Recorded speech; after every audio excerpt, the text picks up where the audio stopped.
ఒక ఆకర్షణతోటి ముందుండి సినిమాని ప్రమోట్ చేసిన శ్రీ మిస్ నిధి అగర్వాల్ గారికి మనస్ఫూర్తిగా నా కృతజ్ఞతలు తెలియజేస్తాను. ఈరోజు నేను మీ ముందుకు వచ్చాను ఇలాగా. నిన్న అన్ని ఏకదాటిగా పొద్దున్నుంచి రాత్రి 12 దాకా ఇంటర్వ్యూస్ ఇచ్చాను అంటే, అలాగే ఈరోజు మీ ముందు నిలబడ్డాను అంటే ఆవిడ చేసిన పనికి నాకే సిగ్గొచ్చి మన సినిమాని మనం ప్రమోట్ చేసుకోకపోతే ఎట్లా. నేనేం నమ్ముతానంటే, ఇదివరకు సత్యానంద్ గారికి తెలుసు, ఎప్పుడు మన ఫోటో లేదు మీరు వేయచ్చు కదా అప్పుడున్న సినిమా పత్రికల్లో అంటే, మన సినిమా మన ముఖాలు ఎవరు వేస్తారని చెప్పి నేను అడిగితే, మీరు ఇంకా పెద్ద హీరోకి అసలు ఇంకా మీరు హీరో కాదు కదా, మీరు హీరో కూడా పెద్ద హీరో కాదు, మీకు వేయమని చెప్పేవాళ్ళు. నాకు అది అలవాటు అయిపోయింది. పబ్లిసిటీ లేకుండా సినిమాలు అవటం, మీ గుండెల్లో మీరు పెట్టుకొని గెలిపించారని విజయం ఇచ్చారు తప్ప, నాకు ఎప్పుడు మీడియాతోటి మాట్లాడాలని కానీ నేను కోరుకున్నప్పుడేమో జరగలేదు. తర్వాత నాకు అలవాటు అయిపోయింది మీడియా లేకుండా సినిమాలు విజయం సాధించడం. సో అలాంటిది నేను చాలా ఆల్మోస్ట్ ఒక 96లో అక్కడమ్మ ఇక్కడపై షూటింగ్ సినిమా రిలీజ్ అయింది.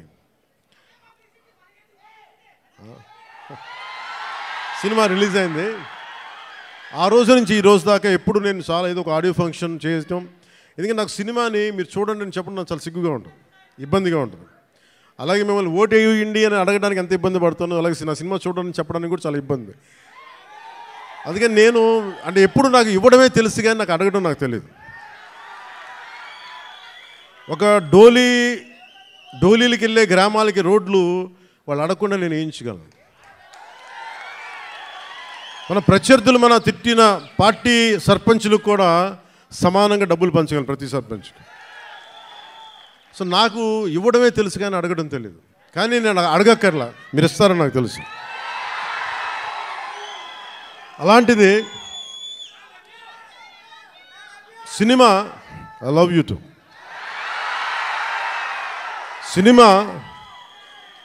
సినిమా ఎంత బలమైందంటే, అంటే నేను మీతోటి ఎందుకు పంచుకుంటున్నానంటే, ఇది సార్ మీరంతా కాళ్ళు నొప్పి కొంచెం ఎక్కువసేపు మాట్లాడతాను మా వాళ్ళతో, కొంచెం చైర్స్ వేయకూడదు, చైర్స్ వేయండి పాపం. ప్రతిసారి నేను మాట్లాడుతూ ఉంటే నలిగిపోతూ ఉంటే కొంచెం ప్రశాంతంగా కూర్చుంటాను. కొంచెం చైర్స్ ఉన్నాయా? కొంచెం చైర్స్ వేయించండి. నుంచోవాలా? కాదు, నేను కాదు, వాళ్ళు. అంటే నాకు విశాఖపట్నం సత్యానంద్ గారు నన్ను ఇక్కడికి తీసుకొచ్చినప్పుడు నాకు యాక్టింగ్ అంటే తెలియదు, యాక్టింగ్ ఓనామాలు తెలియదు. మీరు అలసిపోయిన తర్వాత మాట్లాడతాం, మీరు అరౌండ్ ఎంతసేపు అరుస్తాం. ఈ అరుపులు, ఈ ఉత్సాహం రేపు సినిమాలకు ఉంచుకోండి, మొత్తం అలసిపోతాం.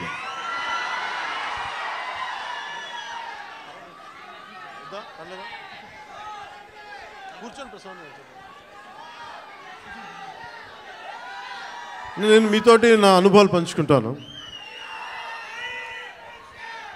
అంటే నేను ఇప్పుడులా కనిపించే సత్యానంద్ గారు నాకు పరిచయం అయ్యే టైంకి నాకు బయటికి 10 మంది మధ్యలోకి రావాలంటే చాలా ఇబ్బంది ఉండేది. రూమ్లోంచి బయటికి రావాలంటే సిగ్గుపడిపోయేవాడిని, ధైర్యం ఉండేది కాదు. కానీ లోపల చాలా ఆలోచించేవాడిని. ఏదన్నా సరే బయటకు వచ్చి ఏదైనా మాట్లాడాలి, గొంతు పెగల్చాలి అంటే లోపల బిగుసుకుపోయేది, భయం వచ్చేది, గొంతంతా ఉండలు చుట్టుకుపోయేది. అలాంటి సమయంలో మా అన్నయ్య గారు అడిగారు, నువ్వు ఏమవ్వాలని ఉందరా అంటే, నేను చాలాసేపు ఆలోచించాను. జస్ట్ బతకాలి ఉందని చెప్పాలనుకున్నా. ఆ మాట అంటే కొడతాడని చెప్పలే, ఏదో తెలివితే అట్లా చూపించుకున్నా. కానీ నాకు లోపల ఏముండిందంటే, నాకు ఏ కోరికలు లేవు. నాకు చిన్నప్పటి నుంచి నాకు పెద్ద ఏం కోరికలు లేవు.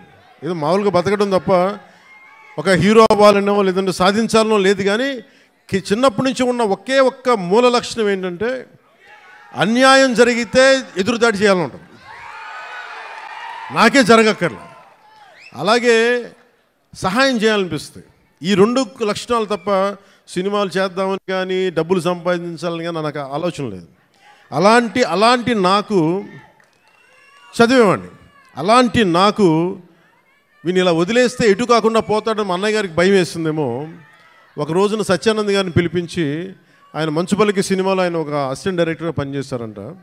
ఆయన పిలిపించి, ఈయన ఢిల్లీ నేషనల్ స్కూల్ ఆఫ్ డ్రామాలో ఆయన అక్కడ చాలా పాల్గొని నేర్చుకుని ఆయన అలాంటి వ్యక్తిని తీసుకొచ్చి నాకు అప్పచెప్పి నన్ను ఆయనకి అప్పచెప్పి చేయమన్నారు. ఆయనకి నేను ఎంత ఇబ్బంది పెట్టేవాడినంటే, మీరు ఒకసారి రండి సత్యానంద్, మీ కష్టాలు చెప్తాను. ఇప్పుడు దాకా తెలియదు కదా ఎవరికి నేను ఆయన ఎలా ఇబ్బంది పెట్టేవాడిని. ఆయన వచ్చి కూర్చొని చాలా డైలాగులు చెప్పేవాళ్ళు. బాబు మీరు ఇలా చదవండి, ఇలా రాయండి అని చాలా పేపర్లు ఇచ్చేవాళ్ళు. నేను రూమ్లో తీసుకెళ్ళామండి. మనం ఒక పని చేద్దాం సార్, అలా బయటికి వెళ్తారండి అని చెప్పి, మా అన్నయ్య తిడతాడని చెప్పి బయటికి తీసుకెళ్ళి, సార్ రేపు చేద్దామండి, ఈరోజు కొంచెం అలవాటు చేసుకుందాం. మళ్ళీ ఈయన కూర్చోబెట్టి చాలా పెద్దగా మాట్లాడేసేవాళ్ళు. మాట్లాడేస్తే నాకు సిగ్గు అనిపించేది, కొంచెం చెమటలు పట్టేసాయి. అలాంటి నెమ్మదికి ఈయన మభ్య పెడితే మెడ్రాస్లో, చెన్నైలో పని జరగట్లా. ఒక నెల రోజులు చూశారు. ఈయనకి అర్థమైపోయింది, ఈయన ఇక్కడే ఉంచితే వీడు ఏ పని వీడు చెయ్యకపోగా నన్ను కూడా చెడగొట్టేస్తాను భయం వేసింది అనుకుంటా. ఆయన ఏమనేవాళ్ళు, చూస్తూ ఉండేవాళ్ళు. సో నన్ను ఫైనల్గా ఏం చేశారంటే, మా అన్నయ్య చిరంజీవి గారికి ఏం చెప్పారంటే, తమ్ముడిని నేను విశాఖపట్నం తీసుకెళ్తానండి, అక్కడ కొంచెం నాకు టీం అంతా ఉంటుందని. అని తీసుకెళ్ళి నన్ను ఇక్కడ పడేశారు. మధ్యలో పడేస్తే నేను ఈయనంటారు కూర్చోబెట్టి నడిచే డ్యాన్సులు చేసే ఇవంటే నాకు సిగ్గుతో చచ్చిపోయేవాడిని. ఎలారా వీళ్ళందరూ యాక్టర్స్ అవుతారు, ఎలారా వీళ్ళందరూ చేస్తారు అనుకునేవాడిని. మరి మెల్లిగా నా చేత కొంచెం సిగ్గు, చిన్న మ్యూజిక్ ఫస్ట్ నాకు నేర్పించిందల్లా ప్రారంభించింది సరస్వతి నమస్తుభ్యం అనే ఒక ప్రార్థనతో నాకు నా నటనా శిక్షణ మొదలైంది. అందుకే సరస్వతి దేవికి అని నాకు ఈ రోజుకి గుర్తు. ఆయన సరస్వతి ప్రార్థన రోజు పొద్దున్నే చేయించి నాకు క్లాసెస్ పెట్టేవాళ్ళు, ప్రారంభించేవాళ్ళు.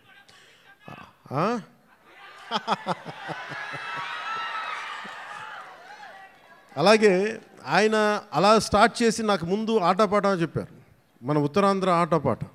అవి నాకు చాలా ఇంట్రెస్ట్ వచ్చింది. మెల్లిగా ఆయన్ని చిన్న ఏమంటుందో పాముని ఏమంటుందని ఒక వైల్డ్ యానిమల్ని ట్రైన్ చేస్తారు చూసారా, అలా కొద్దిగా టేమ్ చేసి ట్రైన్ చేసి ఒక 2 అక్కడ దాకా తీసుకొచ్చాను నన్ను. అంటే నోట్లో నుంచి ఒక వాక్యం, అమ్మ ఇట్రా నాన్న నేను బయటికి వెళ్తున్నాను చెప్పడానికి కూడా నేను తటపాయించే నా వ్యక్తిత్వానికి ఒక 1.5 hour ఒక స్ట్రీట్ ప్లే చేయించిన అంత బై ద ఎండ్ ఆఫ్ 2 నెలలు. సో నన్ను అంత ట్రైన్ చేసి నేను నేర్చుకున్నది ఏంటంటే, నటన నేర్చుకోలేదు ఈయన దగ్గర, ధైర్యాన్ని నేర్చుకున్నాను ఈయన దగ్గర. అంటే నీకు ఏదైనా ఒక అభిప్రాయం ఉన్నప్పుడు నిర్భయంగా చెప్పడం చేసుకో, ఏమవుతావు, మహా అయితే ఫెయిల్ అవుతావు, ఏమవుతుందని. నాకు ఎందుకు ఆయన పాదాలకి ఈరోజు ఎప్పుడు నాకు అనిపించిన ఎందుకు ఇష్టం అని నమస్కారం పెడతానంటే, నాకు ధైర్యాన్ని నాకు పరిచయం చేసిన వ్యక్తి ఆయన. అంటే నీకు అభిప్రాయాలు 100 ఉండొచ్చు, లోపల భావాలు 1,00,000 ఉండొచ్చు, కానీ వాటి మీద నువ్వు ముందుకొచ్చి దాన్ని యాక్ట్ చేయకపోతే ఏం అవ్వదు అనేది నాకు ఆయన నోటితో చెప్పాల, ఆ ట్రైనింగ్ ద్వారా చెప్పారు. నేను అప్పుడు అనుకున్నాను యాక్టింగ్ అని. నాకు యాక్టింగ్ అని నేను నేర్చుకోలేదు, నాకు జీవిత పాఠాలు నేర్పారు నా గురువు ఆయన. సో చిరంజీవి గారికి నేను ఏం చెప్పానంటే, 1 సంవత్సరం తర్వాత, అన్నయ్య మీరు ఇప్పుడు సినిమా తీయకపోయినా పర్లేదు కానీ నాకు జీవితంలో బతికే శక్తిని ఇచ్చేవి ట్రైనింగ్ వల్ల. నేను ఏ కూలి పని చేసుకునే బతికేస్తాను తప్ప నాకు యాక్టరే అవ్వాలని లేదు. నాకు చాలా సంతోషం. ఆ తర్వాత ఇక్కడమ్మాయి నన్ను తీసుకొచ్చారు.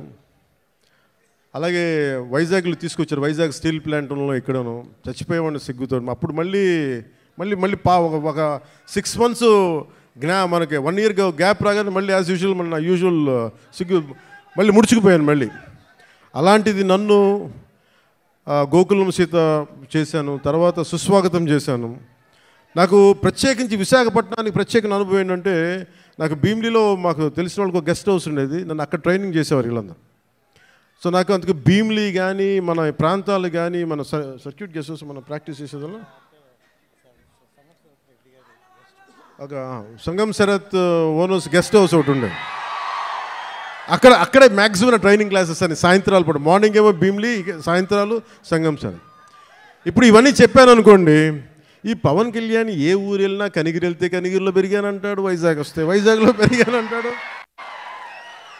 కానీ నేనేం చేస్తాను, అందుకే నా పేరు పవనం. నేను తిరుగుతూ ఉంటాను, వెళ్తూ ఉంటాను. మనం పవనాలు అయితే అవి కూపస్తా మండూకాలు ఇలాగే మాట్లాడతారు. బావిలో కప్పలు గిరిగిసుకొని కూర్చుంటే వాళ్ళకి అర్థం కావు. పవనం తాలూకు శక్తి వాటికి అర్థం కాదు. పవనం సర్వంతర్యామి.